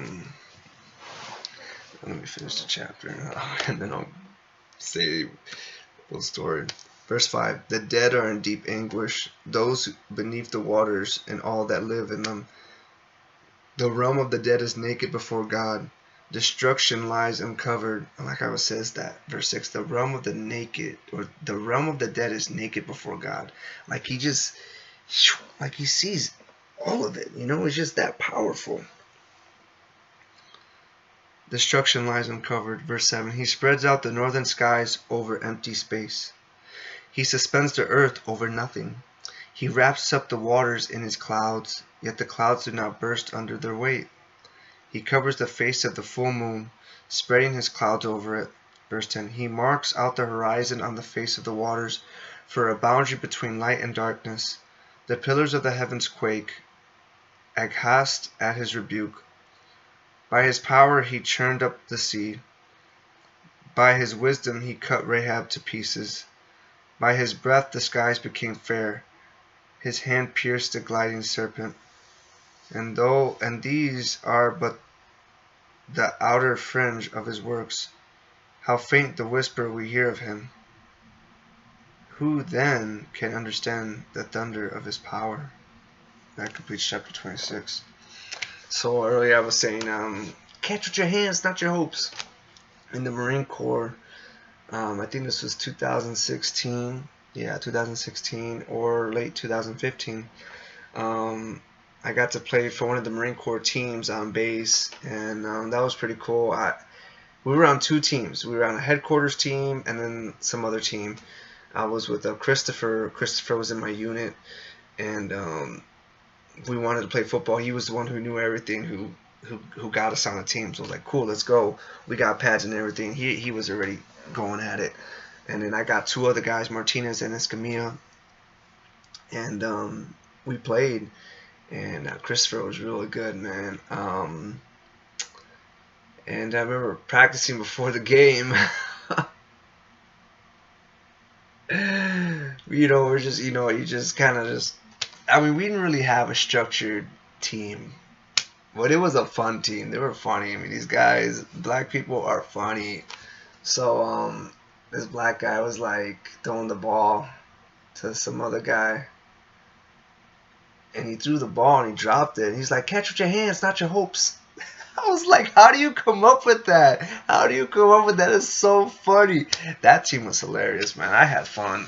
I'm like, it's fun being on a funny team, a fun team.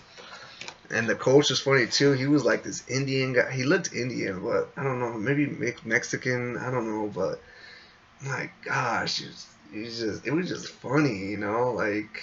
And this guy seemed like nothing fazed him. Like he was just like, he had that smile and like he was having fun too. Like, that was a good time. Yeah, I remember Christopher got hurt and he called me. He said, "Hey, get in, my leg or something." I went in, played corner, and they were smart. The other team was smart because they knew I replaced him, and Christopher was good. I think he had a pick that game. He had an interception. And I go, and I'm guarding a guy, and they throw the ball to the guy I'm guarding. And I see, and I'm about to get it, and the guy just snatches it right above me for a touchdown. I'm like, oh my gosh, are you serious? I was like this close to just like tipping the ball or even intercepting it, and he got it. And I was, that did not feel too good. No. But I had a good time. Yeah. I think back in those Marine Corps days, 20 Palms, late at night with the guys, man. Living together, doing life together, right? Doing Marine Corps together. Something I yearn with Christian brothers in the faith. Alright, chapter 27. Job's final word to his friends, verse 1. And Job continued his discourse, "As surely as God lives, who has denied me justice, the Almighty, who has made my life bitter. As long," I highlighted this part, verse 3 and 4, I like this. "As long as I have life within me, the breath of God in my nostrils, my lips will not say anything wicked, and my tongue will not utter lies."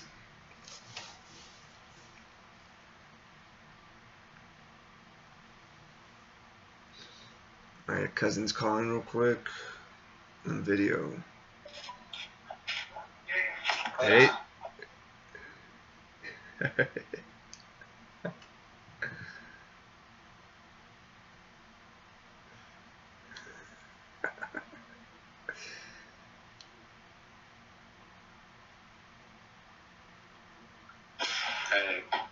Hey James.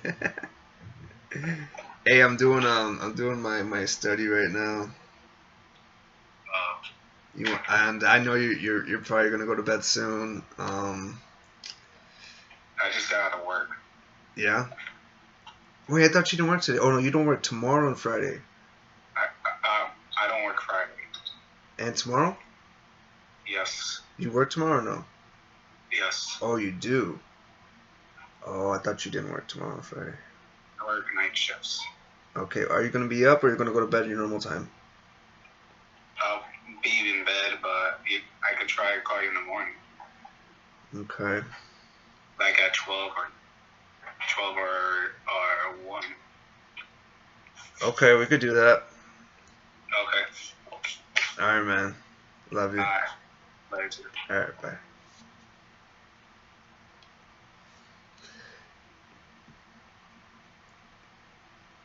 I'm so thankful that God has blessed me with a cousin like James.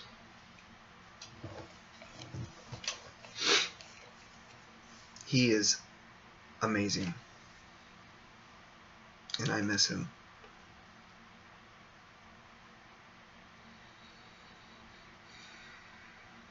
Verse 5, I will never, chapter 27, book of Job, NIV translation. I will never admit you are in the right till I die. I will deny my integrity. I will maintain my innocence and never let go of it. My conscience will not reproach me as long as I live. May my enemy be like the wicked, for my adversary like the unjust. For what hope have the godless when they are cut off, when God takes away their life? Does God listen to their cry when distress comes upon them? Will they find delight in the Almighty? Will they call on God at all times? I will teach you about the power of God. The ways of the Almighty I will not conceal. Verse 12, you have all seen this yourselves. Why then this meaningless talk? Here is the fate God allots to the wicked, the heritage a ruthless man receives from the Almighty. However many his children, their fate is the sword. His offspring will never have enough to eat. Verse 15, the plague will bury those who survive him, and their widows will not weep for them. Though he heaps up silver like dust, and clothes like piles of clay, what he lays up the righteous will wear, and the innocent will divide his silver. The house he builds is like a moth's cocoon, like a hut made by a watchman. He lies down wealthy, but will do so no more. When he opens his eyes, all is gone. Verse 20. Terror overtakes him like a flood. A tempest snatches him away in the night. The east wind carries him off, and he is gone. It sweeps him out of his place. It hurls him against him without mercy. It hurls itself against him without mercy. As he flees headlong from its power, it claps its hand in derision and hisses him out of his place. Wow, that interesting chapter.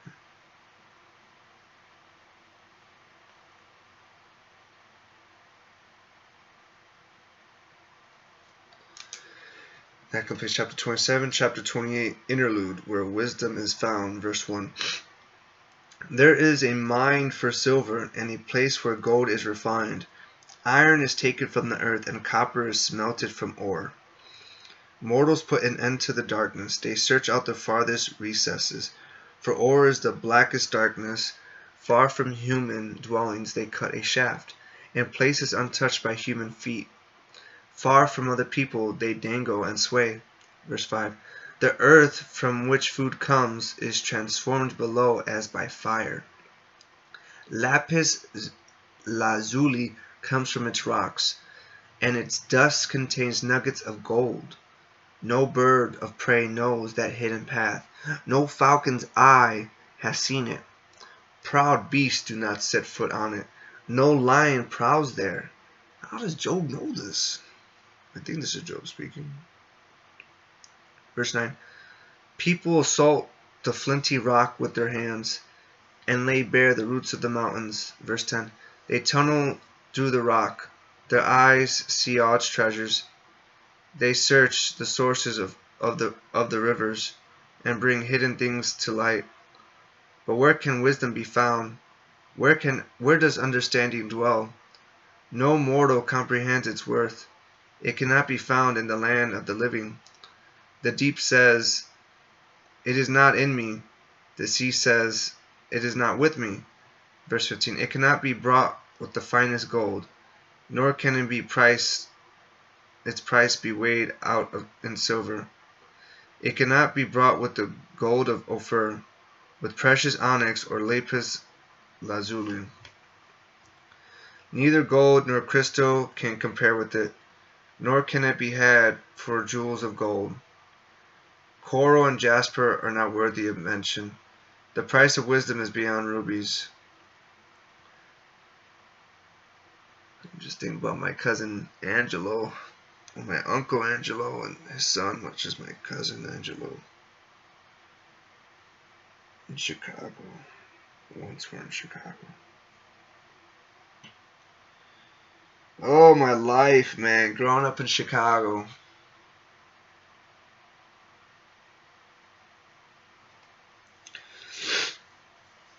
Verse 19. The topaz of Cush cannot compare with it. It cannot be bought with pure gold. Where then does wisdom come from? Where does understanding dwell? It is hidden from the eyes of every living thing, concealed even from the birds in the sky. Destruction and death say, only a rumor of it has reached our ears. God understands the way to it, and he only knows where it dwells. For he views the ends of the earth, and he sees everything under the heavens. When he established the force of the wind and measured out the waters, when he made a decree for the rain and a path for the thunderstorm, then he looked at wisdom and appraised it. He confirmed it and tested it. And he said to the human race, the fear of the Lord, what is wisdom? And to shun evil is understanding. That completes chapter 28. Chapter 29. Job's final defense, verse 1. Job continued his discourse. How long for the months gone by, for the days when God watched over me, when his lamp shone on my head, and by this light I walked through darkness. Oh, for the days when I was in my prime, when God's intimate friendship blessed my house. Verse 5. When the Almighty was still with me and my children were around me, when my path was drenched with cream, and the rock poured out for me streams of olive oil. When I went to the gate of the city and took my seat in the public square, the young men saw me and stepped aside. He had some respect.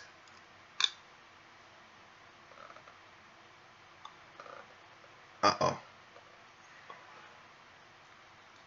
I read it again because I didn't complete it. Verse 8, chapter 9, Book of Job, NIV translation. The young men saw me and stepped aside, and the old men rose to their feet. The chief men refrained from speaking and covered their mouths with their hands. Verse 10, the voices of the nobles were hushed, and their tongues struck to the roof of their mouths. Whoever heard me spoke well of me, and those who saw me commended me, because I rescued the poor who cried for help, and the fatherless who had none to assist them. The one who was dying blessed me. I made the widow's heart sing. I put on righteousness as my clothing. Justice was my robe and my turban. Ooh, I like that.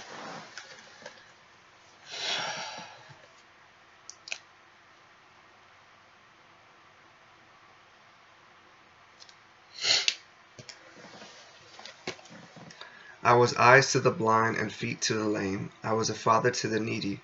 I took up the case of the stranger. I broke the fangs of the wicked and snatched the victims from their teeth. I thought, I will die in my own house. My days are numerous as the grains of sand. My roots will reach to the water, and the dew will lie all night on my branches. Verse 20, my glory will not fade. The bow will be ever new in my hand. People listened to me expectantly, waiting in silence for my counsel. After I had spoken, they spoke no more. My words fell gently on their ears. They waited for me as for showers, and drank in my words as the spring rain. When I smiled at them, they scarcely believed it. The light of my face was precious to them. Verse 25, I chose the way for them and sat as their chief. I dwelt as a king among his troops. I was like one who comforts mourners. And that completes chapter 29. Chapter 30, verse 1. But now they mock me, men younger than I, whose fathers I would have disdained to put with my sheepdogs. Of what use was the strength of their hands to me, since their vigor had gone from them, haggard from want and hunger? They roamed the parched land and desolate wastelands at night. In the brush they gathered salt herbs, and their food was the root of the broom bush. Verse 5. They were banished from human society, shouted as if they were thieves. They were forced to live in the dry stream beds, among the rocks and in holes in the ground. They brayed among the bushes and huddled in the undergrowth. A base and nameless brood, they were driven out of the land. And now those young men mock me in song. I have become a byword among them. Verse 10. They detest me and keep their distance. They do not hesitate to spit in my face. Now that God has unstrung my bow and afflicted me, they throw off restraint in my presence. On my right, the tribe attacks. They lay snares for my feet. They build their siege ramps against me. They break up my road. They succeed in destroying me. No one can help him, they say. They advance as through a gaping breach. Amid the ruins they come rolling in. Verse 15. Terrors overwhelm me. My dignity is driven away by the wind. My safety vanishes like a cloud. And now my life ebbs away. Days of suffering grip me. Night pierces my bones. My gnawing pains never rest. In his great power God becomes like clothing to me. He binds me like the neck of my garment. He throws me into the mud, and I am reduced to dust and ashes. Verse 20. I cry out to you, God, but you do not answer. I stand up, but you merely look at me. You turn on me ruthlessly. See, it's like we can go to Psalms and quote Psalms or Psalm when David says, I want an answer. And then I think it says like God answers him, or I don't know. It's like context, right?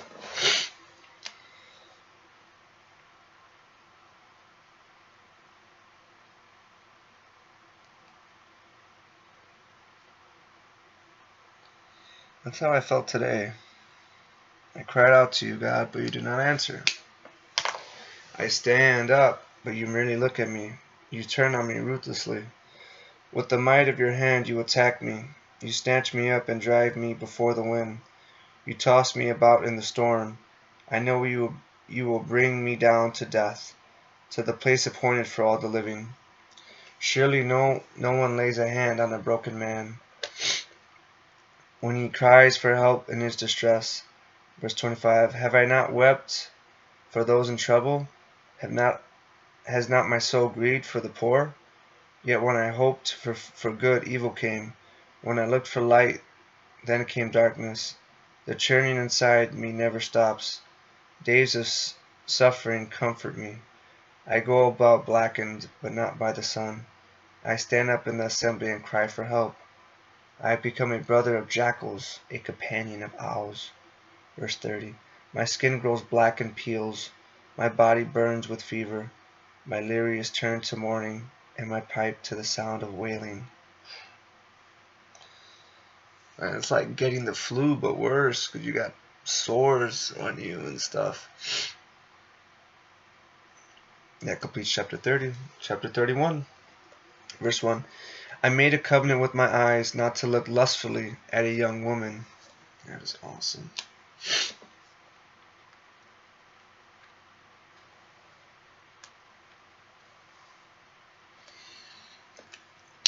Many more of us men should do the same. For what is our lot from God above, our heritage from the Almighty on high? Is it not ruin for the wicked, disaster for those who do wrong? Does he not see my ways and count my every step? Verse 5. If I have walked with falsehood, or my foot has hurried after deceit, let God weigh me in honest scales, and he will know that I am blameless. If my steps have turned from the path, if my heart has been led by my eyes, or if my hands have been defiled, then may others eat what I have sown, and may my crops be uprooted. If my heart has been enticed by a woman, or if I have lurked at my neighbor's door, verse 10, then may my wife grind another man's grain, and may other men sleep with her. For that would have been wicked, a sin to be judged. It is a fire that burns to destruction. It would have uprooted my harvest. If I have denied justice to any of my servants, whether male or female, when they had a grievance against me, What will I do when God comforts me? What will I answer when called to account? Verse 15. Did not he who made me in the womb make them? Did not the same one form us both within our mothers? If I have denied the desires of the poor, or let the eyes of the widow grow weary, if I have kept my bread to myself, not sharing it with the fatherless, but from my youth I reared them as a father would, as from my birth I guided the widow, if I have seen anyone perishing for lack of clothing, or the needy without garments. Verse 20. And their hearts did not bless me, for warming them with the fleece from my sheep. If I have raised my hand against the fatherless, knowing that I had influence in court, then let my arm fall from the shoulder, let it be broken off at the joint, for I dreaded destruction from God. For fear of his splendor I could not do such things. If I have put my trust in gold, or said to pure gold, you have my security. Verse 25. If I have rejoiced over my great wealth, the fortune my hands had gained, if I have regarded if I have regarded the sun in its radiance, or the moon moving in splendor, so that my heart was secretly enticed, and my hand offered them a kiss of homage, then these also would be sins to be judged, for I would have been unfaithful to God on high. I love when they say God on high. I think that's just the most coolest way of talking about God, man. One of the coolest ways. Verse 29. If I have rejoiced at my enemy's misfortune, or gloated over the trouble that came to him. Verse 30. I have not allowed my mouth to sin by invoking a curse against their life. If those of my household have never said, who has not been filled with Job's meat? Oh, chapter 22! Okay, verse 32. Chapter 2, verse 2. Alright, so chapter 31, verse 32. But no stranger had to spend the night in the street, for my door was always open to the traveler. If I have concealed my sin as people do, by hiding my guilt in my heart, because I so feared the crowd, and so dreaded the contempt of the clans, that I kept silent and would not go outside. Verse 35, parentheses. Oh, that I had someone to hear me! I sign now my defense. Let the Almighty answer me. Let my accuser put his indictment in writing. Surely I would wear it on my shoulder. I would put it on like a crown. I would give him an account of my every step. I would present it to him as a ruler. As to a ruler. Close parentheses. If my land cries out against me, and all its furrows are wet with tears, if I have devoured its yield without payment, or broken the spirit of its tenants. Verse 40. Then let briars come up instead of wheat, and stinkweed instead of barley. The words of Job are ended. Chapter 31 completed. Ooh, now we get to chapter 32. Elihu, who just cuts and slices and dices right here, man. Elihu is heaven sent right here, man. Oh my gosh, I really like this guy. All right. Chapter 32, Elihu. Verse 1. So these three men stopped answering Job, because he was righteous in his own eyes. That was very key right there. Because he was righteous in his own eyes. What does the Bible say? There's not one man that is righteous. Not one. There's none. Verse 2. But Elihu, son of Barachel, the Buzite of the family of Ram, became very angry with Job for justifying himself rather than God. See, this is key here. This is key in the book of Job.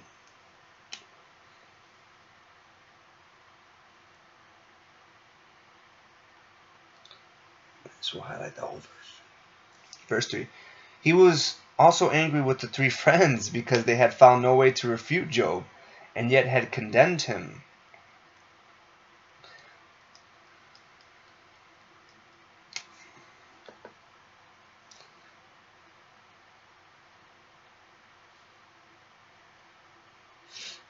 I'll highlight that.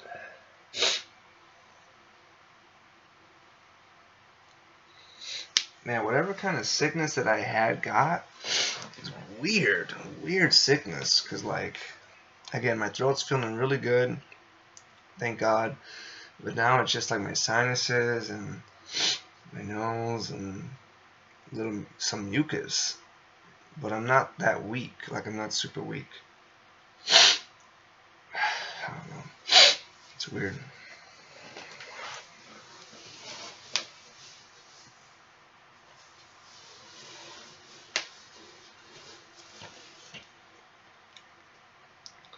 Now Elihu had waited before speaking to Job because they were older than him. Say, I like this, man. This guy, oh my goodness. He was younger. He had respect. He waited for all of them to talk, because they're older. And sometimes when you're younger, you gotta let the older people speak, because you step in and like, who are you to speak, So,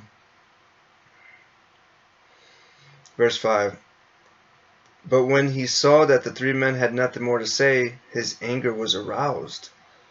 So Elihu son of Barachel the Buzite said, I am young in years, and you are old.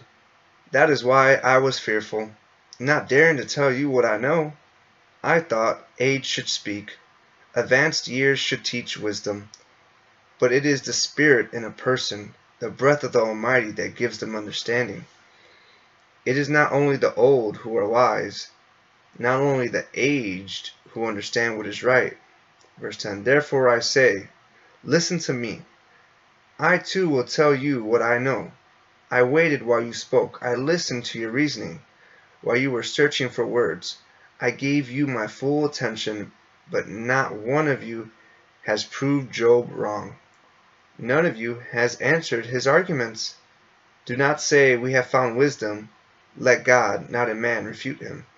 But Job has not marshaled his words against me, and I will not answer him with your arguments. Verse 15. They are dismayed and have no more to say. Words have failed them. Must I wait, now that they are silent? Now that they stand there with no reply? I too will have my say. I too tell what I know, for I am full of words, and the spirit within me compels me. Inside I am bottled up wine, like new wineskins ready to burst. Verse 20. I must speak and find relief. I must open my lips and reply. I love that. I must speak and find relief.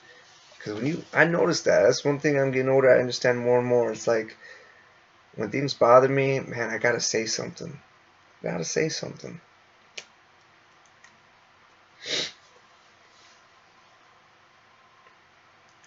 Because if not, it's gonna bother me.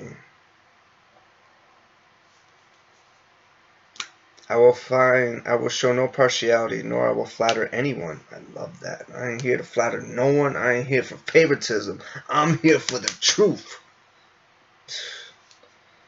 For I were skilled in flattery, my maker would soon take me away. Ooh, dude, I'll tell you, Elihu just slices and dices, man. I'm telling you, man.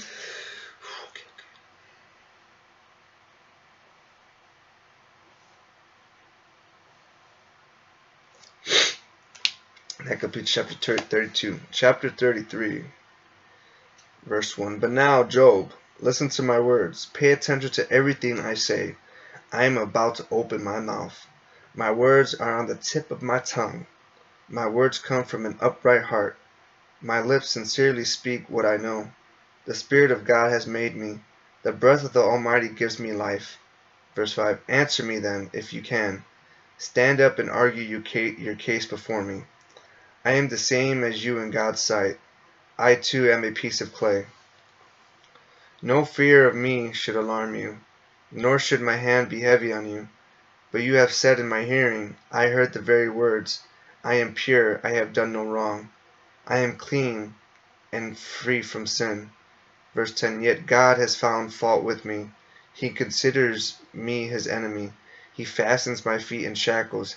He keeps close watch on all my paths.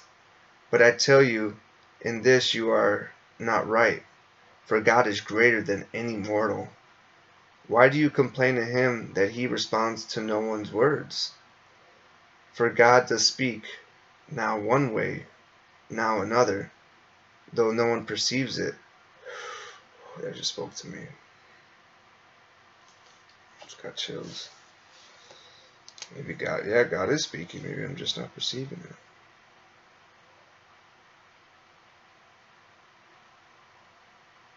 Verse 15. In a dream, in a vision of the night, when deep sleep falls on people, as they slumber in their beds, he may speak in their ears and terrify them with warnings, to turn them from wrongdoing and keep them from pride.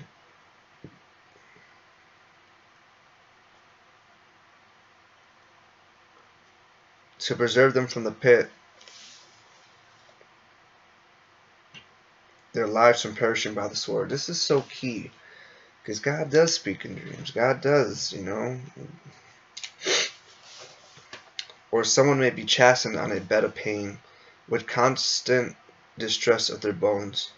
Verse 20, so that their body finds food repulsive, and their soul loathes the choicest meal. Their flesh wastes away to nothing, and their bones, once hidden, now stick out. They draw near to the pit, and their life to the messengers of death. Yet if there is an angel at their side, a messenger, one out of 1,000, sent to them how to be upright, and he is gracious to that person, and says to God, spare them from going down to the pit. I have found a ransom for them. Verse 25. Let their flesh be renewed like a child's. Let them be restored as in the days of their youth. Then that person can pray to God and find favor with him. They will see God's face and shout for joy. He will restore them to full well-being. And they will go to others and say, I have sinned. I have perverted that is what is right. But I did not get what I deserved.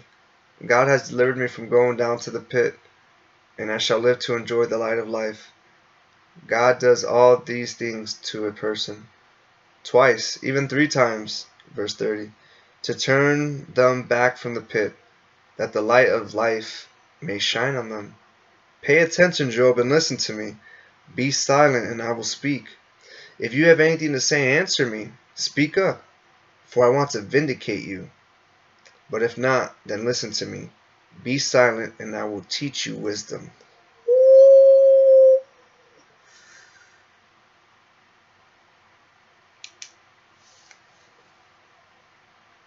The youngest man, slicing and dicing.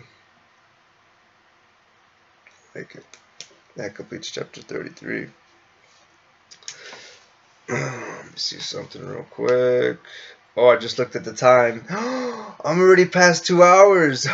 Oh my goodness. 2 hours and 3 minutes. What? This is my first time looking at the time.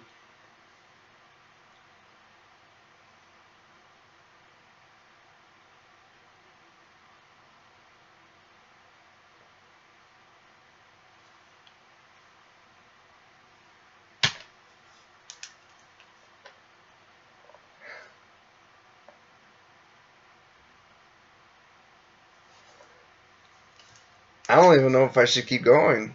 I think maybe I should just stop, or if I keep going, it's going to be another like half hour.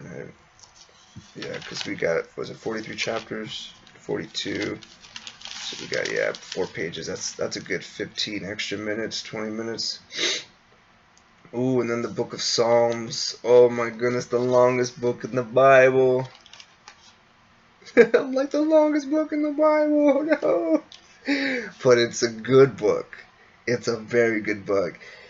And I never read it all the way through. I've read maybe the first book, like the 40 chapters or something, maybe a little bit more. I listened to it on a band called Streetlights, which I highly recommend. Streetlights, shout out Alexandra for showing me that group. I listened to all the chapters of Psalms and Streetlights through my ears, but never got to read it with my lips and see with my own 2 eyes fully. So, yeah, I think I'm going to stop right there on chapter 33, and then we'll start chapter 34 tomorrow. So, ooh, that's good. Yeah, that's good. 2 hours, 5 minutes. Thank you. Wow, that was fast.